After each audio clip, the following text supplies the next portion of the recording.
আসসালামু আলাইকুম। মনোবিজ্ঞানের পক্ষ থেকে আবার চলে এলাম তোমাদের সাথে আর একটি গুরুত্বপূর্ণ এমসিকিউ সলভ ক্লাস নিয়ে।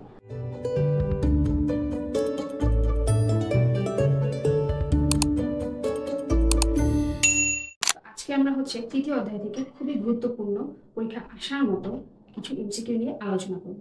তাহলে শুরু করা যায়। আচ্ছা, আমাদের প্রথম প্রশ্নে বলা হয়েছে কোষের মধ্যে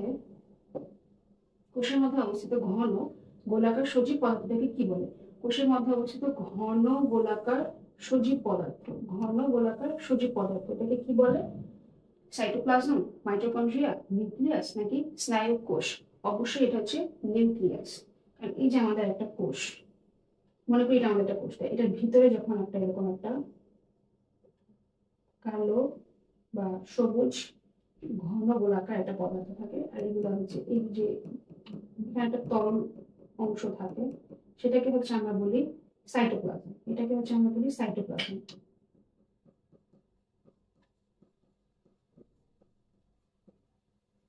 সাইটোপ্লাজম।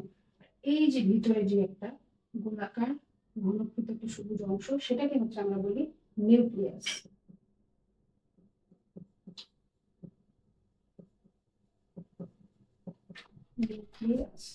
তাহলে কোষের মধ্যে অবস্থিত ঘন গোলাকার সজীব পদার্থকে কি বলা হয়? নিউক্লিয়াস বলা হয়। এরপর লক্ষ্য করি, এখানে বলা হয়েছে বয়সন্ধিকালে ছেলেদের ক্ষেত্রে কোন হরমোন ক্ষরিত হয়? ছেলেদের ক্ষেত্রে থাইরক্সিন হরমোন, অ্যাড্রিনালিন হরমোন, আচ্ছা, পরের প্রশ্নটা আমরা লক্ষ্য করি, এখানে বলা হয়েছে বয়সন্ধিকালে ছেলেদের ক্ষেত্রে কোন হরমোন ক্ষরিত হয়? থাইরক্সিন, অ্যাড্রিনালিন, অ্যান্ড্রোজেন নাকি অ্যাস্ট্রোজেন? আচ্ছা, তাহলে থাইরক্সিন হরমোন ছেলেমেয়ে উভয়ের ক্ষেত্রে হয়ে থাকে, অ্যাড্রিনালিনও হয়ে থাকে। অ্যান্ড্রোজেন আর অ্যাস্ট্রোজেন এই দুইটা, এটার মধ্যে অ্যান্ড্রোজেন যেটা সেটা হচ্ছে ছেলেদের, আর অ্যাস্ট্রোজেনটা হচ্ছে মেয়েদের। অ্যাস্ট্রোজেন হচ্ছে মেয়েদের আর অ্যান্ড্রোজেনটা হচ্ছে ছেলে। তাহলে বসন্তকালে ছেলেদের ক্ষেত্রে কোন হরমোন? ছেলেদের ক্ষেত্রে যেই হরমোনটা ক্ষরিত হয় সেটা হচ্ছে অ্যান্ড্রোজেন হরমোন। আচ্ছা, এরপর পরবর্তী প্রশ্ন, একটা উদ্দীপক রয়েছে। আছে এখানে বলা হচ্ছে 16 বছর বয়সে শাওন ও মিনুর উচ্চতা যথাক্রমে 6 ফুট 2 ইঞ্চি ও 4 ফুট। শাওনের বাবা ইদানিং প্রায় দুশ্চিন্তায় থাকেন, কাজে মন বসে না। ডাক্তার বলেছেন তার মিক্সোডেমা রোগ হয়েছে। ডাক্তার বলেছেন তার মিক্সোডেমা রোগ হয়েছে। তাহলে মিনু ও শাওনের শারীরিক বিকাশের জন্য কোন গ্রন্থি দেয়? তাদের যে শারীরিক বিকাশ, একজনের উচ্চতা হচ্ছে 6 ফুট 2 ইঞ্চি, আমরা লক্ষ্য করি, আর আরেকজন হচ্ছে মাত্র 4 ফুট। একজন অনেক লম্বা আর একজন কম লম্বা। তাহলে এটার জন্য দায়ী যে হরমোন, সেটা কি হরমোন? এই যে তাদের শারীরিক বিকাশ, এই বিকাশের জন্য দায়ী হরমোন হচ্ছে পিটুইটারি হরমোন। এটাই হচ্ছে মেইন আমাদের সব বিকাশ সম্পর্কিত যেগুলা বিষয়, সেটা হচ্ছে এই হরমোন থেকেই হয়ে থাকে। তাই যদি আমাদের পিটুইটারি হরমোনটি যদি রিলিজ কম হয়, সেরকম যদি আমাদের পিটুইটারি গ্রন্থি থেকে কিছু ক্ষরিত না হয়, তাহলে আমাদের মধ্যে অনেক চেঞ্জেস দেখা যায়। যেমন এখানে আমরা লক্ষ্য করি শাওন বিনুর মধ্যে, শাওনের উচ্চতা হচ্ছে অলমোস্ট 6 ফুট, আর তার বোন মিনুর উচ্চতা হচ্ছে মাত্র 4 ফুট। তাহলে এটার কারণটা কি? এটা কোন হরমোনের কারণে হয়েছে? এটা হচ্ছে পিটুইটারি। ওকে, আচ্ছা, এরপর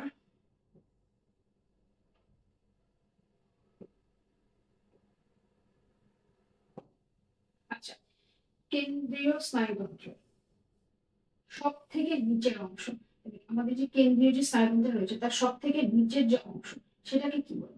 সব থেকে নিচের অংশটাকে বলে মেরুরজ্জ। কেন্দ্রীয় স্নায়ুতন্ত্রের সব থেকে নিচের অংশ, আমাদের যে কেন্দ্রীয় স্নায়ুতন্ত্র রয়েছে তার সব থেকে যে নিচের অংশ, সেটাকে আমরা বলি মেরুরজ্জ। আচ্ছা, এরপর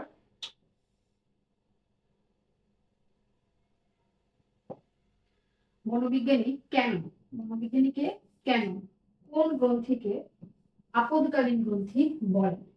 তাহলে মনোবিজ্ঞানী কেন কোন গ্রন্থিকে আপদকালীন গ্রন্থি বলে? তাহলে আপদকালীন গ্রন্থি কোনটাকে বলে? থাইরয়েড না, যৌনগ্রন্থি না, এটাও না, প্যারাথাইরয়েড না, হচ্ছে অ্যান্ড্রিনাল। অ্যান্ড্রিনাল যে গ্রন্থি এটাকে হচ্ছে মনোবিজ্ঞানী ক্যানন বলেছেন এটা আপদকালীন গ্রন্থি। ঠিক আছে?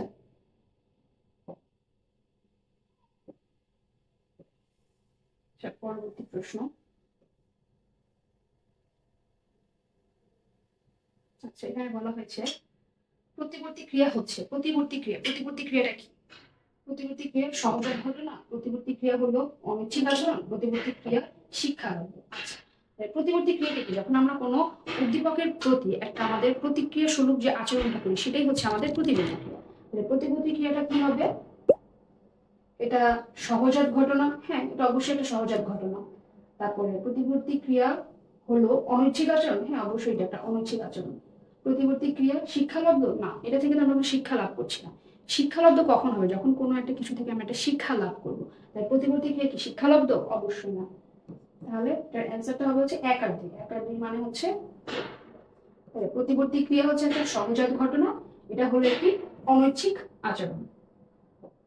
ওকে, এরপর আমরা আমাদের পরবর্তী প্রশ্নটি লক্ষ্য করি।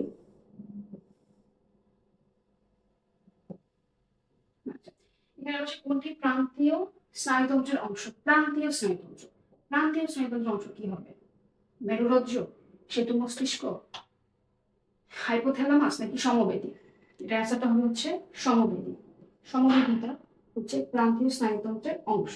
মেরুরজ্জ প্রান্তীয় স্নায়ুতন্ত্রের অংশ না, সেতু মস্তিষ্কও না, হাইপোথ্যালামাসও না। এগুলোর একটাও হচ্ছে, এই তিনটার একটাও হচ্ছে প্রান্তীয় স্নায়ুতন্ত্রের অংশ না। প্রান্তীয় স্নায়ুতন্ত্রের অংশ হচ্ছে সমবেদী।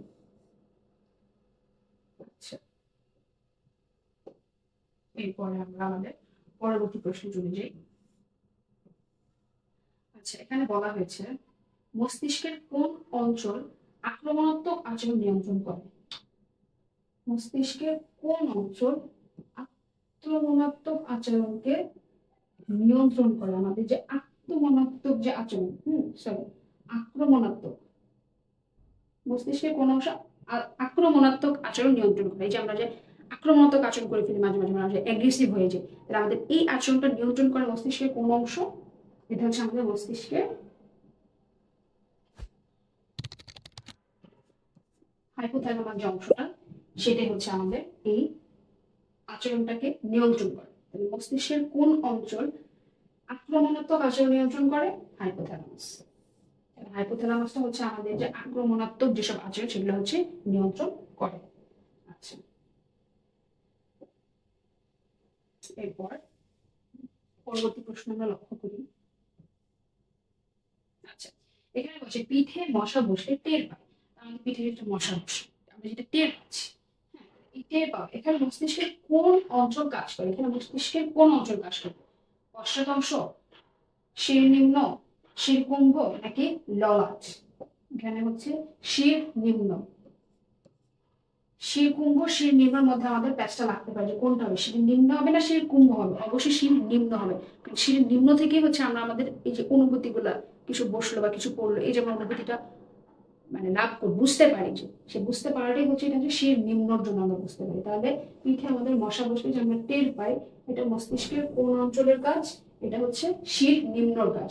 এটা পশ্চাৎ হবে না, শির কুম্ভ হবে না, ললাটও হবে না, এটা হবে হচ্ছে শির নিম্ন। আচ্ছা, এরপর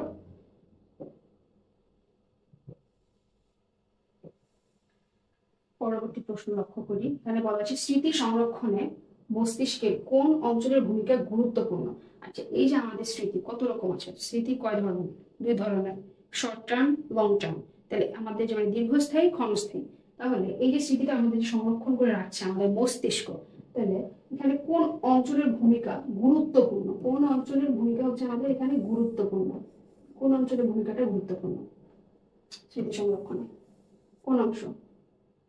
অ্যামিগডালা, হিপোক্যাম্পাস, থ্যালামাস নাকি হাইপোথ্যালামাস?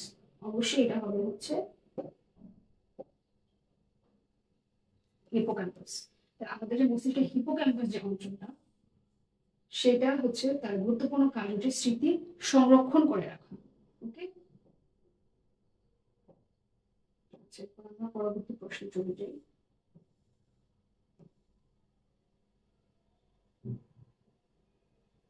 আচ্ছা, এখানে কি বলা হয়েছে? এখানে বলা হয়েছে আহার কেন্দ্র ও প্রাণ কেন্দ্র কোথায় অবস্থিত? আহার কেন্দ্র, প্রাণ কেন্দ্র কোথায় অবস্থিত?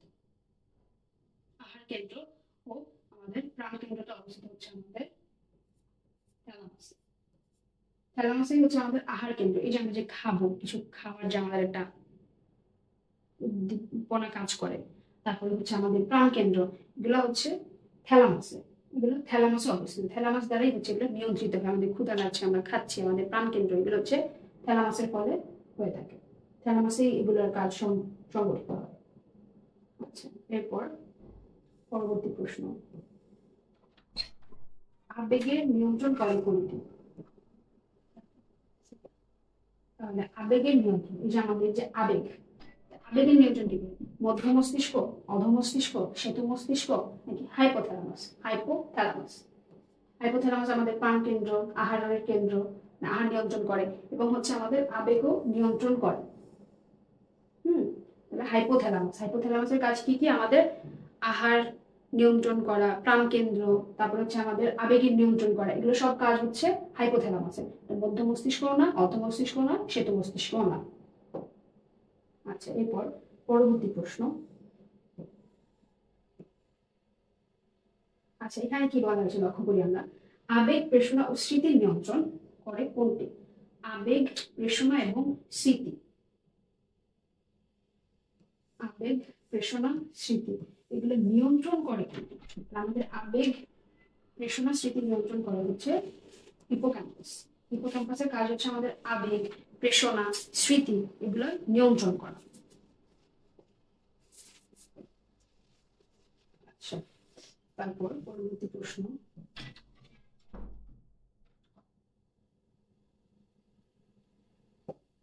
আচ্ছা, দর্শন, এইটা স্নায়ুতন্ত্রের উৎপত্তি স্থল কোথায়?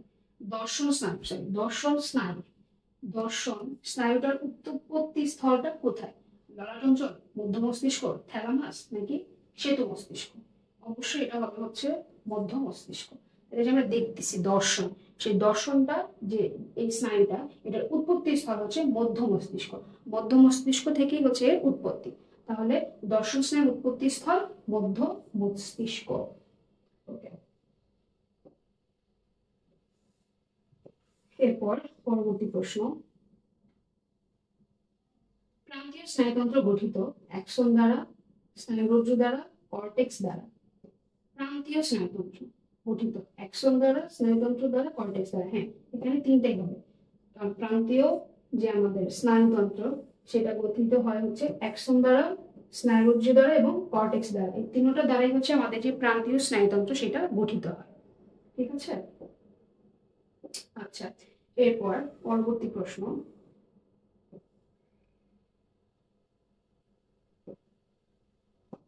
আচ্ছা, রাগের সময় কোন স্নায়ু কাজ করে? কোন স্নায়ু? এই যে আমরা রাগ করি, রাগ হয়ে যায়, এই রাগের সময় আমাদের কোন স্নায়ুটা কাজ করে? মস্তিষ্ক? অবশ্যই না, কারণ রাগের সময় তো আমাদের ব্রেন কাজই করে না। আমরা কি বলে ফেলি না, রাগ উঠলো কারণ যা তা একটা বলে দিলাম, পরে মনে হয় যে না এইভাবে বলা উচিত হয়, তাহলে এটা তখন আমাদের কি ব্রেন কাজ করে? অবশ্যই না। তাহলে মস্তিষ্ক হবে না। ঐচ্ছিক না, ঐচ্ছিক মানে যেটা আমরা আমাদের কন্ট্রোলে আছে, এটা আমরা ইচ্ছা করে করছি, তা রাগটাকে আমি ইচ্ছা করে করতেছি না। তারপরে মেরুরজ্জ, স্বয়ংক্রিয়। মেরুরজ্জ হবে না, স্বয়ংক্রিয় হবে। আমাদের যে স্বয়ংক্রিয় যে স্নায়ু রয়েছে, সেই স্বয়ংক্রিয় স্নায়ুর কাজই হচ্ছে আমাদের রাগ, রাগের সময় যে আমরা যেরকম বিহেভিয়ার করি বা যে অ্যাক্ট করি, সেটা স্বয়ংক্রিয় স্নায়ুর জন্যই আমরা করে থাকি। তাহলে এটা রাগের সময় কোন স্নায়ু কাজ করে? স্বয়ংক্রিয় স্নায়ু কাজ করে। তাহলে রাগের সময় হচ্ছে আমাদের স্বয়ংক্রিয় যে স্নায়ু সেটা কাজ করে, অন্য কিছুই কাজ করে না, ব্রেন তো কাজ করেই না। আচ্ছা, এরপর যখন আমরা আবেগের অভিজ্ঞতা লাভ করি তখন যে শারীরবৃত্তীয় পরিবর্তন ঘটে তার মূলে রয়েছে কোনটি? আচ্ছা, যখন আমরা আবেগের একটা অভিজ্ঞতা লাভ করি তখন এই যে পরিবর্তনটা হলো, এটার পিছনে যে কাজ করে, যে শারীরবৃত্তীয় পরিবর্তনের পিছনে যে মেইন যেটা কাজ করে সেটা কি? মেরুরজ্জ, স্বয়ংক্রিয় স্নায়ুতন্ত্র, অ্যামিগডালা নাকি মেরু স্নায়ু? এটা আগে কিন্তু আমরা পড়েছি। স্বয়ংক্রিয় স্নায়ুতন্ত্র, এটা আমাদের রাগ নিয়ন্ত্রণ করে, তারপরে আমাদের আবেগও নিয়ন্ত্রণ করে। আবেগের যে আমরা অভিজ্ঞতা লাভ করি, এক একজন আবেগের সময় এক এক রকম অভিজ্ঞতা লাভ করে। যেমন আবেগের ফলে হয় না মানুষ চেঞ্জ হয়ে যায়, যেমন কেউ আমাদেরকে মেসেঞ্জারে বা টেক্সটে পিঞ্চ মেরে বলে তুই তোর আগের মতো নাই, চেঞ্জ হয়ে গেছিস। এই যে চেঞ্জ হয়ে গেছি, আমরা যে পরিবর্তনটা হইলাম আবেগের কারণে, তো আবেগের বশবর্তী আমরা কত কি করে ফেলি, তারপর আমরা বুঝতে পারি যে না এভাবে করাটা উচিত হয়নি বা এভাবে করলে ভালো হইতো। তো এই যে আমাদের মধ্যে পরে যে চেঞ্জেসটা আসে, তো এইটার জন্য যে শারীরিক পরিবর্তনটার জন্য দায়ী হচ্ছে আমাদের স্বয়ংক্রিয় স্নায়ুতন্ত্র। তাহলে আমাদের রাগ আবেগ এগুলো সবকিছুর মূলে রয়েছে হচ্ছে স্বয়ংক্রিয় স্নায়ুতন্ত্র। আচ্ছা, এরপর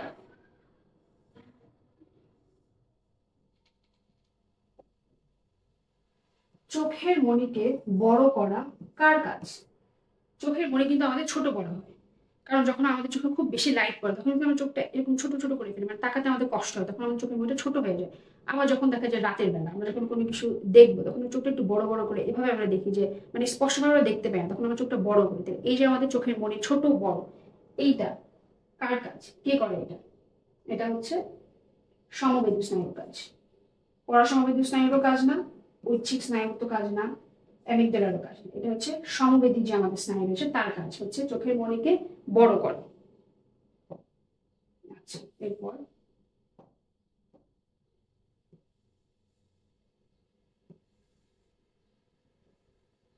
আচ্ছা এবার দেখি আমরা এখানে নেক্সট প্রশ্ন কি বলা হয়েছে, অন্যমনস্ক রীতা গাড়ির প্রচন্ড হর্ন শুনে লাফ দিয়ে রাস্তা থেকে সরে গেল, এটি নিচের কোনটির সাথে সংশ্লিষ্ট? তাহলে রীতা হচ্ছে অন্যমনস্ক ছিল, গাড়ির প্রচন্ড হর্নের শব্দে সে হচ্ছে লাফ দিয়ে উঠলো, তাহলে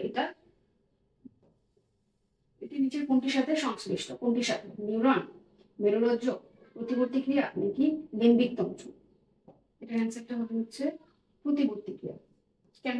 কারণ আমরা প্রতিবর্তী ক্রিয়াটা কি, যখন আমরা উদ্দীপকের প্রতি আমরা একটা প্রতিক্রিয়া জানি, একটা রেসপন্স করি, তো তার রেসপন্সটা কি ছিল এখানে? গাড়ি প্রচন্ড হর্ন শেষে লাফ দিয়ে উঠলো, এটা রেসপন্স হলো না, তার একটা প্রতিবর্তী ক্রিয়ার ফলেই তো সে এই কার্যকলাপটা করলো, তাহলে এটা প্রতিবর্তী ক্রিয়া হবে। প্রতিবর্তী ক্রিয়ার ফলেই হচ্ছে সে যে লাফটা দিয়ে উঠলো। ঠিক আছে। আচ্ছা, এরপর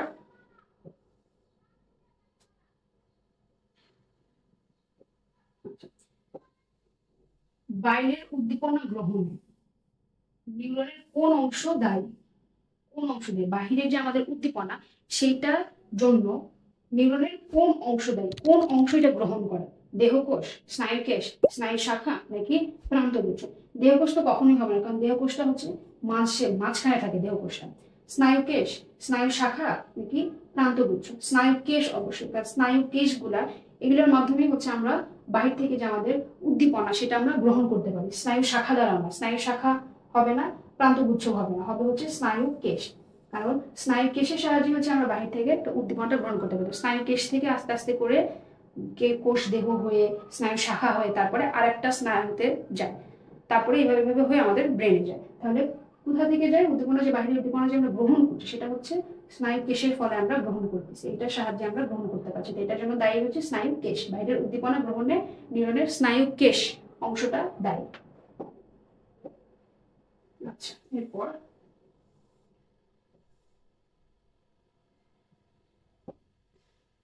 যে স্নায়ুকোষে কোনো স্নায়ুকেশ নেই, কোনো স্নায়ুকেশ নেই তাকে কি বলে? তাহলে স্নায়ুকোষে কিন্তু স্নায়ুকেশ থাকে আবার নাও থাকে, তাই যেটাতে থাকে না সেটাকে কি বলে? দ্বিমেরু বিশিষ্ট স্নায়ুকোষ, বহুমেরু বিশিষ্ট স্নায়ুকোষ, এক মেরু বিশিষ্ট স্নায়ুকোষ নাকি বহুমুখী স্নায়ুকোষ? অবশ্যই এক মেরু বিশিষ্ট স্নায়ুকোষ, কারণ দ্বিমেরু বিশিষ্ট স্নায়ুকোষে হচ্ছে স্নায়ুকেশ দুই দিকেই থাকবে, বহুমেরুতে অনেক দিকে থাকবে, আর এক মেরুতে থাকবে না। তাহলে এক মেরুতে হচ্ছে কোনো স্নায়ুকেশ নেই, স্নায়ুকেশ নেই হচ্ছে এক মেরু বিশিষ্ট স্নায়ুকোষে। ওকে, এরপর পরবর্তী প্রশ্ন,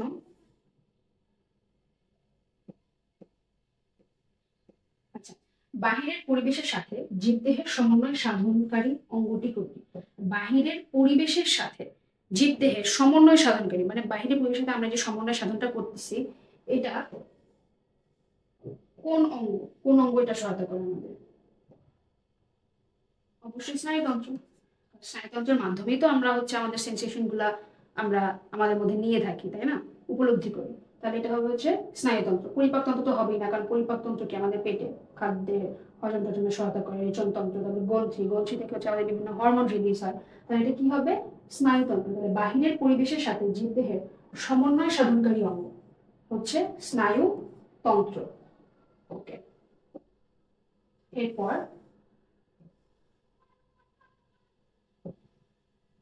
কতগুলো কলা একত্রিত হয়ে যে সংগঠন সৃষ্টি করে তার নাম কি? কতগুলো কলা একত্রিত হয়ে হচ্ছে একটা অঙ্গের সৃষ্টি করে। কিসের সৃষ্টি করে? কতগুলো কলার সমন্বয়ে একটা অঙ্গ গঠিত হয়। তাহলে কতগুলো কলা একত্রিত হয়ে যে সংগঠন সৃষ্টি করে তাকে আমরা বলি হচ্ছে অঙ্গ। এই যে আমার একটা অঙ্গ, হাত, এটা একটা অঙ্গ না? এখানে তো কতগুলো কলার সমন্বয়ে হচ্ছে আমার অঙ্গটা গঠিত হয়েছে। তাহলে কতগুলো কলা একত্রিত হয়ে যে সংগঠন সৃষ্টি করে সেটা হচ্ছে একটা অঙ্গ। আচ্ছা, এরপর স্নায়ুতন্ত্র কয় প্রকার? স্নায়ুতন্ত্র হচ্ছে দুই প্রকার, কেন্দ্রীয়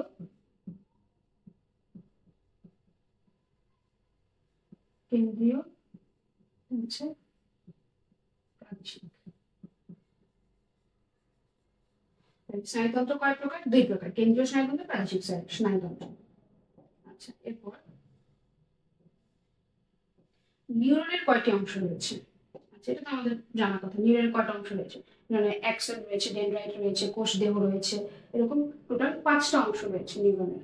নিউরনের অংশ কয়টি? নিউরনের অংশ রয়েছে হচ্ছে 5টি।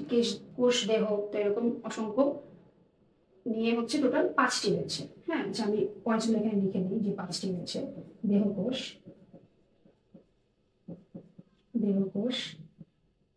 অ্যাক্সন,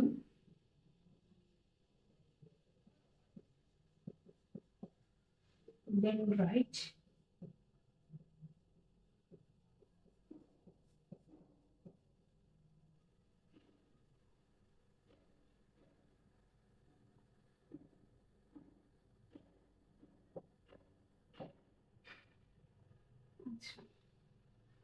আচ্ছা, নিউরনের কয়টি অংশ রয়েছে?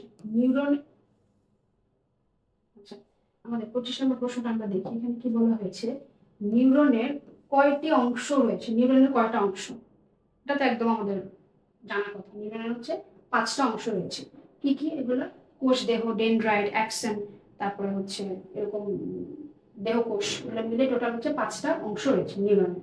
ওকে, আচ্ছা, এরপর পরবর্তী প্রশ্নটা আমরা লক্ষ্য করি। নিউরনের অংশ 9 কোনটি? আচ্ছা, নিউরনের অংশ 9 কোনটি? কোষ দেহ, এটা তো অবশ্যই নিউরনের একটা অংশ,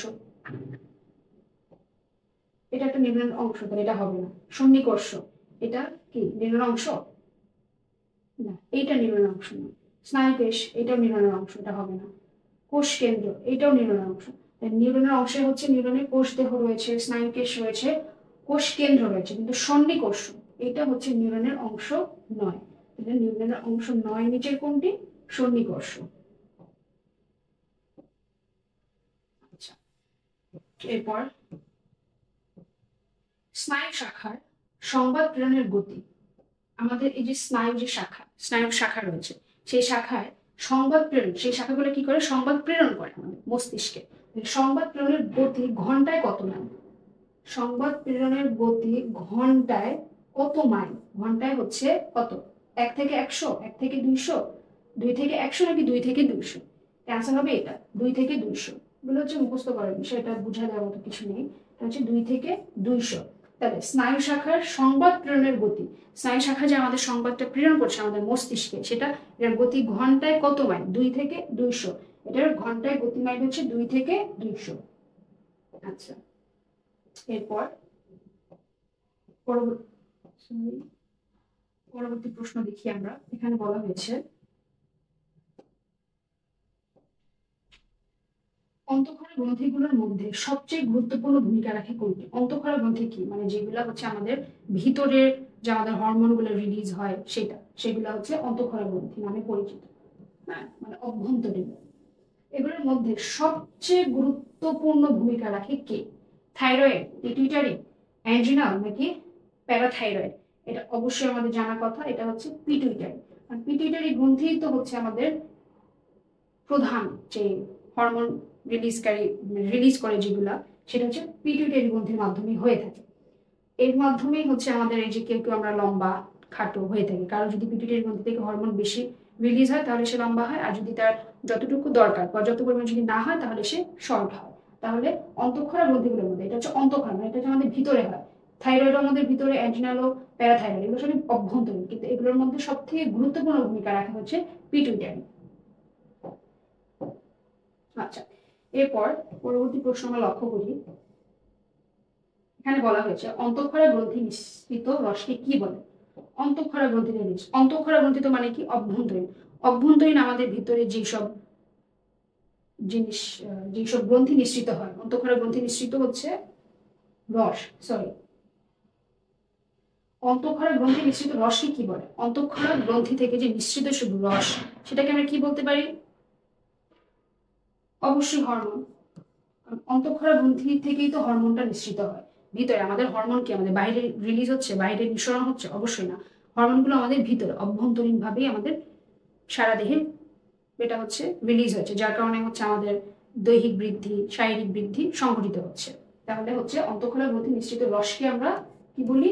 হরমোন বলি। আচ্ছা, এরপর অন্তঃক্ষরা সুইচ বোর্ড নামে পরিচিত কোনটি? থাইরয়েড গ্রন্থি, পিটুইটারি গ্রন্থি, অ্যাড্রিনাল গ্রন্থি নাকি থাইমাস গ্রন্থি? অবশ্যই এটা হবে পিটুইটারি গ্রন্থি, কারণ আমরা জানি এইটাই আমাদের সব থেকে প্রধান হরমোন নিঃসরণকারী গ্রন্থি। তাহলে অন্তঃক্ষরা সুইচ বোর্ড নামে, এই জন্য এটাকে হচ্ছে আমরা সুইচ বোর্ডও বলে থাকি। তাহলে অন্তঃক্ষরা সুইচ বোর্ড নামে পরিচিত হচ্ছে পিটুইটারি গ্রন্থি। অন্তঃক্ষরা সুইচ নামে পরিচিত হচ্ছে পিটুইটারি গ্রন্থি। আচ্ছা, এরপর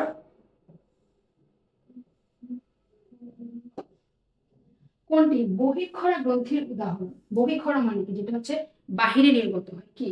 থাইরয়েড গ্রন্থি? অবশ্যই না, থাইরয়েড গ্রন্থি তো আমাদের শরীরের ভিতরে, তাই না? অভ্যন্তরীণ। পিটুইটারি গ্রন্থি এটাও ভিতরে, অ্যাড্রিনালও ভিতরে। তাহলে লালা গ্রন্থি এইটা হচ্ছে আমাদের বহিঃক্ষরা গ্রন্থি, কারণ লালাটা এটা কি বের হচ্ছে, আমাদের বের হয়ে কোথায় যাচ্ছে? বাহিরে পড়তেছে।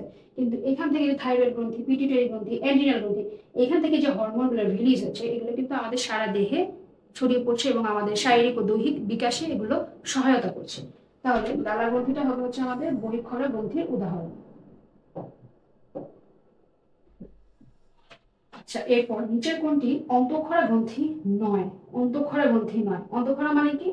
যেটা হচ্ছে ভিতরে। অন্তঃক্ষরা গ্রন্থি যেগুলো, যেসব হরমোনগুলো ভিতরে হবে, ভিতরে থেকে আমাদের সারা দেহে ছড়িয়ে পড়বে সেটা।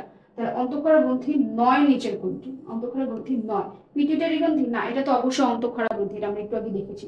যৌনগ্রন্থি? এটাও অন্তঃক্ষরা গ্রন্থি। থাইমাস গ্রন্থি? এটা অন্তঃক্ষরা গ্রন্থি, কিন্তু ঘর্ম গ্রন্থি এটা অন্তঃক্ষরা গ্রন্থি নয়, কারণ ঘামটা কি আমাদের বাইরে বের হয়ে গেছে। ঘর্ম গ্রন্থি, লালা গ্রন্থি এগুলো হচ্ছে আমাদের অন্তঃক্ষরা গ্রন্থি নয়, এগুলো হচ্ছে বহিঃক্ষরা গ্রন্থি। আচ্ছা, এরপর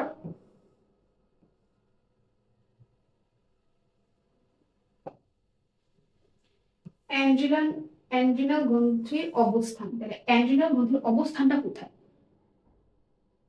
গলবিলের কাছে, মস্তিষ্কের কাছে, বৃক্কের উপরে নাকি যৌনাঙ্গের কাছে? এটার অবস্থান হচ্ছে বৃক্কের উপরে। বৃক্ক মানে কি? আমাদের কিডনি। কিডনির উপরে হচ্ছে আমাদের অ্যাড্রিনাল গ্রন্থির অবস্থান। তাহলে অ্যাড্রিনাল গ্রন্থির অবস্থান কোথায়? এটা হচ্ছে বৃক্কের উপরে। আচ্ছা, এরপর কোন হরমোন ত্বকের বর্ণ তৈরিতে সহায়তা করে? আচ্ছা, কোন হরমোন ত্বকের বর্ণ তৈরিতে সহায়তা করে? ত্বকের বর্ণ, ত্বকের বর্ণ মানে কি? এই যে কেউ আমরা কালো, কেউ শ্যামলা, কেউ ফর্সা, এই যে আমাদের ত্বকের যে বর্ণ, যে ডিফারেন্সটা রয়েছে, যে পার্থক্যটা, যে সেই পার্থক্যটার জন্য এটা তৈরিতে কে সহায়তা করে? পার্থক্যটার জন্য দায়ীটা কে?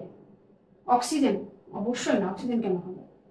তারপরে হচ্ছে মেলানোসাইট, হ্যাঁ মেলানোসাইট হবে, কারণ থাইরক্সিনও না, অ্যান্টিডিউরেটিকও না। তাহলে মেলানোসাইট, মেলানোসাইটের কারণেই হচ্ছে আমাদের ত্বকের বর্ণ একজনের থেকে আরেকজনের যে পার্থক্যটা হয়, ত্বকের বর্ণ তৈরিতে সহায়তা করে হচ্ছে আমাদের মেলানোসাইট। আচ্ছা, এরপর শারীরিক ছন্দ নিয়ন্ত্রণ করে কোন গ্রন্থি? শারীরিক ছন্দ নিয়ন্ত্রণ করে কোন গ্রন্থি? আমাদের শারীরিক যে ছন্দ, শারীরিক ছন্দ মানে কি? যে আমরা ছেলে মেয়ের শারীরিক গঠন এক এক রকম, এইটাই হয় শারীরিক ছন্দ। তাহলে এইটা নিয়ন্ত্রণ করে কি? থাইমাস, পিনিয়াল, অগ্নাশয় নাকি থাইরয়েড? পিনিয়াল। এর অ্যান্সারটা হবে পিনিয়াল, কারণ থাইমাসেরও কাজও এটা না, অগ্নাশয়ের কাজও তো এটা না, থাইরয়েডের কাজ তো এটা না, কারণ এগুলোর আলাদা আলাদা কাজ রয়েছে। তাহলে পিনিয়াল, পিনিয়াল যে আমাদের গ্রন্থিটা, এটার কাজ হচ্ছে শারীরিক ছন্দটা আমাদের নিয়ন্ত্রণ করা, ছেলে মেয়ের যে পার্থক্যটা এটা নিয়ন্ত্রণ করা হচ্ছে পিনিয়াল গ্রন্থির কাজ, যেটাকে আমরা শারীরিক ছন্দ বলি। আচ্ছা, এরপর পুরুষের আচরণ ও লক্ষণকে নিয়ন্ত্রণ করে কোন হরমোন? পুরুষের আচরণ ও লক্ষণ এটাকে নিয়ন্ত্রণ করে কোন হরমোন? পুরুষের লক্ষণ ও আচরণ নিয়ন্ত্রণ করে কে? অ্যাড্রেনালিন, নন এপিনেফ্রিন, অ্যান্ড্রোজেন নাকি কর্টেক্স? এটা আমাদের জানা আনসার অ্যান্ড্রোজেন, কারণ অ্যান্ড্রোজেন হচ্ছে ছেলেদের লক্ষণ বা ছেলেদের যেসব আচরণ এটা হচ্ছে নিয়ন্ত্রণ করে, আর অ্যাস্ট্রোজেনটা হচ্ছে মেয়েদের। তাহলে আমাদের এগুলোর দিকে তাকাতেই হবে না, আমরা এটা দেখলে বুঝে যাবো যে অ্যান্ড্রোজেন এটাই হচ্ছে ছেলেদের মানে পুরুষের আচরণ ও লক্ষণটাকে নিয়ন্ত্রণ করে। আচ্ছা, এরপর পরবর্তী প্রশ্ন চলে যাই আমরা। আচ্ছা, এখানে কি বলা হয়েছে? 16 বছর বয়সে কাউসার ও মাসুদের উচ্চতা যথাক্রমে 6 ফুট ও 3 ইঞ্চি, 6 ফুট 3 ইঞ্চি ও 4 ফুট 1 ইঞ্চি। কাউসারের বাবা প্রায় দুশ্চিন্তায় থাকেন, কাজে মন বসে না। ডাক্তারের কাছে গেলে সে বলেছে যে তার মিক্সেডোমা রোগ হয়েছে। ডাক্তারের কাছে গেলে ডাক্তার বলেছে তার মিক্সেডোমা রোগ হয়েছে। তাহলে কাউসার ও মাসুদের শারীরিক বিকাশের জন্য কোন গ্রন্থি দায়ী? তাহলে কাউসার ও মাসুদের শারীরিক বিকাশের জন্য, তাদের শারীরিক বিকাশটা আমরা লক্ষ্য করলে আমরা কি দেখতে পাই? কাউসার ও মাসুদের শারীরিক গঠন, কাউসার হচ্ছে 6 ফুট 3 ইঞ্চি আর মাসুদ হচ্ছে মাত্র 4 ফুট 1 ইঞ্চি, তাই না? তাহলে তাদের যে এই যে শারীরিক যে একটা বিকাশের যে একটা কি পার্থক্য, সেটার জন্য দায়ী কি? সেটার জন্য অবশ্যই দায়ী হচ্ছে পিটুইটারি গ্রন্থি। আর পিটুইটারি গ্রন্থি থেকে আমাদের গুরুত্বপূর্ণ যেসব হরমোন সেগুলো নিঃসৃত হয়, এগুলো না হলে তাহলে হচ্ছে আমাদের শারীরিক বিকাশটা বাধা পায়। তখন দেখা যায় কেউ আমরা লম্বা হই, কেউ আমরা খাটো হই, কিসের কারণে? এই পিটুইটারি গ্রন্থি থেকে যখন আমাদের গুরুত্বপূর্ণ যেসব হরমোন বা রস যেগুলো নিঃসৃত হয় সেগুলো যখন না হয়, তখনই হচ্ছে এই পার্থক্যটা আমরা লক্ষ্য করি। তাহলে উদ্দীপকে ওদের দুজনের মধ্যে যে পার্থক্যটা মানে উচ্চতার ডিফারেন্সটা, সেটা হচ্ছে কিসের জন্য? পিটুইটারি গ্রন্থি এটার জন্য দায়ী। আচ্ছা, এরপর একদিন ভর দুপুরে ঘাসের উপর সাপ দেখে রবি খুব ভয় পায়, কিন্তু কিছুক্ষণ পর সে স্বাভাবিক অবস্থায় ফিরে আসে। তাহলে একদিন ভর দুপুরে হচ্ছে রবি যখন মাঠে ঘাসের উপর একটা সাপ দেখতে পেল, সে খুব ভয় পেল, কিছুক্ষণ পরে আবার সে স্বাভাবিক অবস্থায় ফিরে গেল। তাহলে রবির ভয় কেটে যাওয়ার জন্য কোন স্নায়ুতন্ত্র দেয়? তাহলে ভয় কেটে যাওয়ার জন্য কোন স্নায়ুতন্ত্র দায়ী? ভয়টা যে কেটে গেল তাই এটার জন্য কোন স্নায়ুতন্ত্র দায়ী? কি হবে?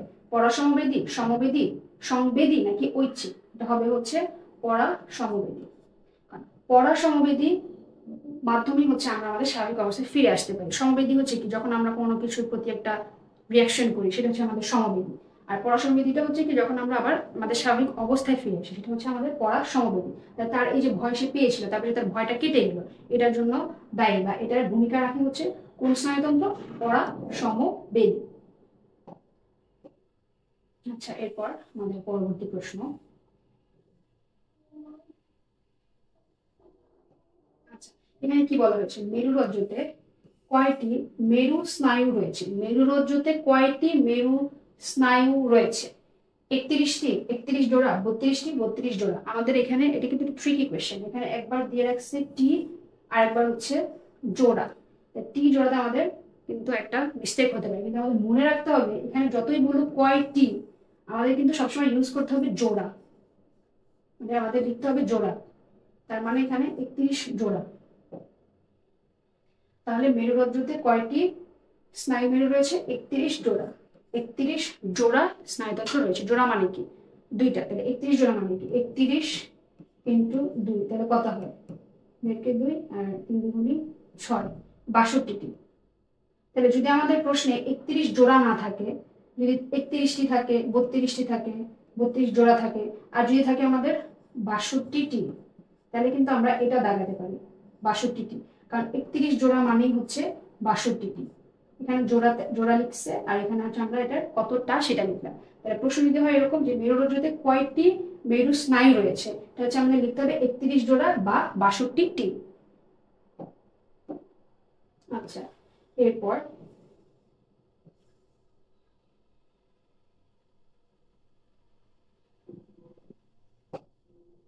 আচ্ছা, গতি সমন্বয় কেন্দ্র কোনটি?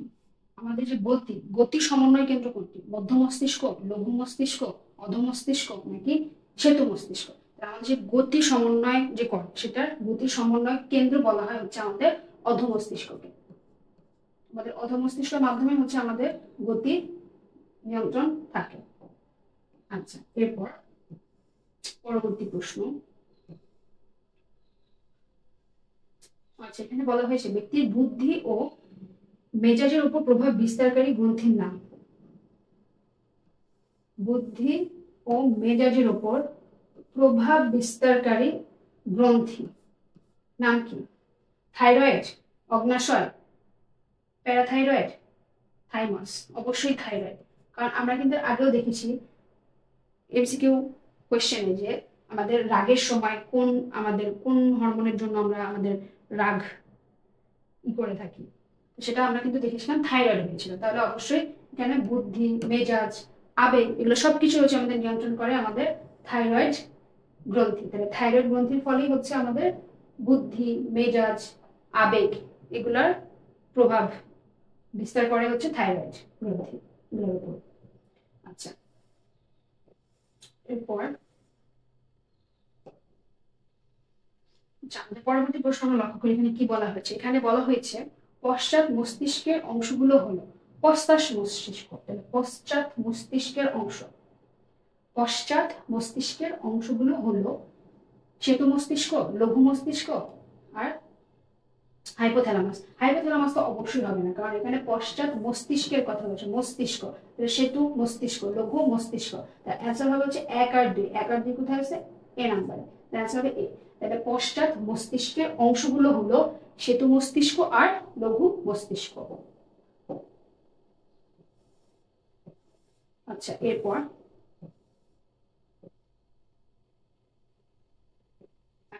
তীব্র আবেগকে কমিয়ে আনতে স্নায়ুতন্ত্রের কোন অংশ কাজ করে? তীব্র আবেগ মানে আমাদের যখন আবেগ অনেক এক্সট্রিম হয়ে যায়, হ্যাঁ, তীব্র আবেগ, তখন এই আবেগটাকে আমরা কমিয়ে যে আনবো, হ্যাঁ, কমিয়ে আনতে আমাদের স্নায়ুতন্ত্রের কোন অংশ বা কোনটা আমাদেরকে সহায়তা করে? কোনটা সহায়তা করে? সমবেদী, পরাসমবেদী, থ্যালামাস নাকি রেটিকুলার ফর্মেশন? অবশ্যই এটা হবে হচ্ছে পরাসমবেদী। কারণ একটু আগে কিন্তু আমরা একটা উদাহরণ দেখেছিলাম যে রিতা না ঋতু কে যেন একজন, যে গাড়ির হর্ন শুনে হঠাৎ করে সে লাফ দিয়ে উঠলো, পরে আবার সে স্বাভাবিক অবস্থায় ফিরে আসলো। কিসের কারণে? এটা হচ্ছে পরাসমবেদীর কারণে সে হচ্ছে তার স্বাভাবিক অবস্থায় ফিরে এসেছে। তাহলে তীব্র আবেগকে কমিয়ে আনতে স্নায়ুতন্ত্রের কোন অংশ কাজ করে? হচ্ছে পরাসমবেদী। স্নায়ুতন্ত্রের পরাসমবেদী হচ্ছে আমাদের স্বাভাবিক অবস্থায় ফিরে আসতে সহায়তা করে।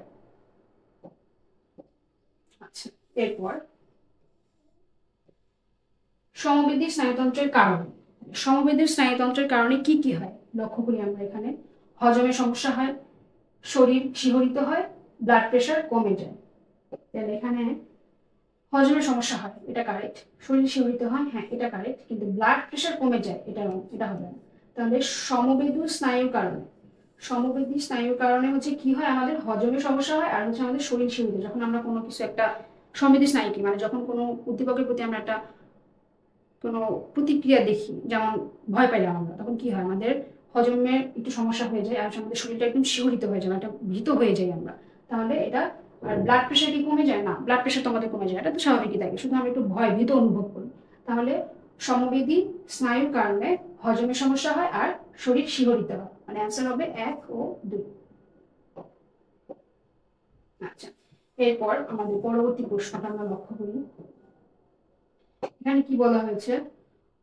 গলগণ্ড রোগের জন্য কোন হরমোন দায়ী? একদম ইজি। কোন হরমোন হবে? এটা হবে হচ্ছে থাইরক্সিন হরমোন। থাইরক্সিন হরমোনের কারণে হচ্ছে আমাদের গলগণ্ড রোগ হয়ে থাকে।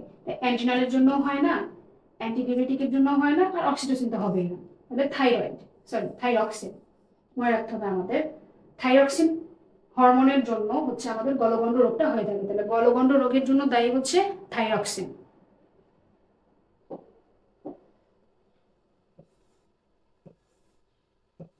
আচ্ছা, এরপর যে স্নায়ুকোষের কোনো স্নায়ুকেশ নেই তাকে কি বলে? তাহলে স্নায়ুকেশই নেই, যে স্নায়ুকোষে স্নায়ু কোষের হচ্ছে স্নায়ুকেশ থাকে, অসংখ্য যখন থাকে তখন সেটাকে আমরা বলি হচ্ছে বহু বিশিষ্ট।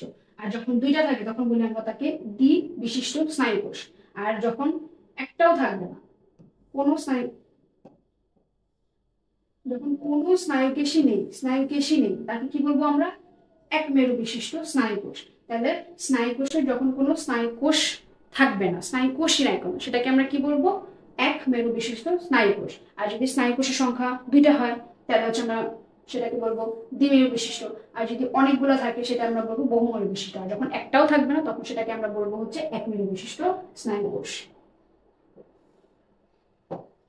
আচ্ছা, এরপর নিউরনের কাজ। নিউরনের কাজ কি? নিউরনটা কি? নিউরন তো কি আমরা তো জানি, স্নায়ুতন্ত্রের গঠন ও কার্যিক একক কি হচ্ছে আমরা নিউরন বলে থাকি। তাহলে এখানে কি বলছে যে নিউরনের কাজ কি? নিউরনের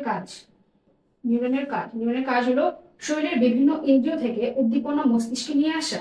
হ্যাঁ, তারপর মস্তিষ্ককে উৎপন্ন স্নায়ুপ্রবাহ বহন করে মাংসপেশিতে নিয়ে আসা, অন্তর্মুখী স্নায়ুর সাথে বহির্মুখী স্নায়ুর সমন্বয় ও সংযোগ স্থাপন করা। হ্যাঁ, এখানে তিনটাই অ্যান্সার হবে, কারণ নিউরনের কাজই হচ্ছে শরীরের বিভিন্ন ইন্দ্রিয় থেকে মানে বিভিন্ন অঙ্গ থেকে হচ্ছে উদ্দীপনা মস্তিষ্কে নিয়ে যাওয়া। শরীরের বিভিন্ন অঙ্গ প্রত্যঙ্গ থেকে উদ্দীপনাটা হচ্ছে আমাদের মস্তিষ্কে নিয়ে যাওয়া, এটা নিউরনের কাজ। মস্তিষ্কে উৎপন্ন স্নায়ু প্রবাহ বহন করে মাংসপেশিতে নিয়ে আসা। তাহলে মস্তিষ্কে যে উৎপন্ন স্নায়ু প্রবাহ সেটা আবার মাংসপেশিতে নিয়ে আসা, এটাও কাজ। তারপর অন্তর্মুখী স্নায়ুর সাথে বহির্মুখী স্নায়ুর সমন্বয় ও সংযোগ স্থাপন করা। অন্তর্মুখী হচ্ছে অভ্যন্তরীণ আর বহির্মুখী হচ্ছে বাহিরে। তাহলে দুইটাই হচ্ছে সে কি করে? এটা সংযোগ সমন্বয় করে। তাই নিউরনের কাজ তিনটাই। তাই এটার অ্যান্সার হবে হচ্ছে, এটা অ্যান্সার হবে 1, 2 ও 3, মানে ডি নাম্বারটা অ্যান্সার হবে। আচ্ছা, এরপর আমরা পরবর্তী প্রশ্নে চলে যাই। মস্তিষ্কের কোন অংশকে প্রাণকেন্দ্র বলা হয়? মস্তিষ্কের কোন অংশকে প্রাণ কেন্দ্র বলা হয়? মস্তিষ্কের প্রাণ কেন্দ্রটা কি? অধমস্তিষ্ক, শ্বেত মস্তিষ্ক নাকি লৌহ মস্তিষ্ক? অবশ্যই অধমস্তিষ্ক। তাহলে অধমস্তিষ্ককে হচ্ছে মস্তিষ্কের প্রাণ কেন্দ্র বলা হয়। আচ্ছা, এরপর এখানে আমরা লক্ষ্য করি, চিত্রটা আমরা লক্ষ্য করি। এখানে কি বলা হচ্ছে? চিত্রতে কোন ধরনের স্নায়ুকোষকে নির্দেশ করা হচ্ছে? আমরা কি বলেছিলাম যে যখন দুই দিকেই থাকবে, মানে দুই দিকেই কিন্তু আছে, তার মানে কি এটা দ্বিমেরু বিশিষ্ট। আর যদি এটা শুধু একদিকে থাকতো, এদিকে না থাকতো বা এদিকে যদি না থাকতো, শুধু একদিকে থাকতো, তখন আমরা সেটাকে বলতাম এক মেরু বিশিষ্ট। আর যদি এটা এইখানে এখানে আসে আবার যদি এইদিকে এদিকেও থাকতো, তাহলে সেটাকে আমরা বলতাম বহু মেরু বিশিষ্ট, তাই না? আর যদি আরো অনেক থাকতো তাহলে সেটাকে আমরা বলতাম হচ্ছে বহুমুখী। তাহলে যেহেতু এখানে রয়েছে হচ্ছে দুটি, এদিকে একটা এদিকে একটা, তাহলে এটাকে আমরা কি বলতে পারি? স্নায়ুকোষ নির্দেশ করে দ্বিমেরু বিশিষ্ট, কারণ এটা এদিকেও রয়েছে আবার এদিকেও রয়েছে, এটা হচ্ছে দ্বিমেরু বিশিষ্ট। আচ্ছা, এরপর পরবর্তী প্রশ্নে আমরা দেখি। আচ্ছা, কোন হরমোন স্ত্রীর মধ্যে মাতৃসুলভ আচরণ সৃষ্টিতে সহায়তা করে? আচ্ছা, মাতৃসুলভ আচরণ সৃষ্টিতে সহায়তা করে কোন হরমোন? স্ত্রীর মধ্যে, ঠিক আছে? কোন হরমোন? এটা কি ফলিকল উদ্দীপক, থাইরোট্রপিন, লিউটিনাইজিন নাকি প্রোলেকটিন? এটা হবে হচ্ছে প্রোলেকটিন। প্রোলেকটিন হরমোনের ফলেই হচ্ছে আমরা স্ত্রীরা বা মহিলারা হচ্ছে আমরা মাতৃসুলভ আচরণ করে থাকি। তাহলে স্ত্রীর মধ্যে মাতৃসুলভ আচরণের জন্য কোন হরমোন দায়ী? সেটা হচ্ছে প্রোলেকটিন হরমোন। প্রোলেকটিন হরমোনের ফলে স্ত্রীর মধ্যে মাতৃসুলভ আচরণ সৃষ্টি হয়। আমাদের পরবর্তী প্রশ্ন, এখানে কি বলা হচ্ছে? মস্তিষ্কের কোন অংশকে রিলে সেন্সেশন বলা হয়? রিলে সেন্সেশন বলা হয় কাকে? থ্যালামাস, অ্যামিগডালা, হাইপোথ্যালামাস নাকি হিপোক্যাম্পাস? অবশ্যই এটার অ্যান্সার হবে থ্যালামাস। যে থ্যালামাস, মস্তিষ্কের যে আমাদের থ্যালামাস অংশ, এটাকে হচ্ছে আমাদের রিলে সেন্সেশন বলা হয়। আচ্ছা, এরপর আমাদের আর কোনো প্রশ্ন নেই। তাহলে আমরা আজকে তোমাদের সাথে মনোবিজ্ঞানের প্রথম পত্রের 3য় অধ্যায়ের অনেকগুলো গুরুত্বপূর্ণ প্রশ্ন নিয়ে আলোচনা করলাম। আশা করি এগুলো থেকে তোমরা অনেক প্রশ্নই ইনশাআল্লাহ তোমাদের পরীক্ষায় কমন পাবে। তো আজকের মতো এতটুকুই।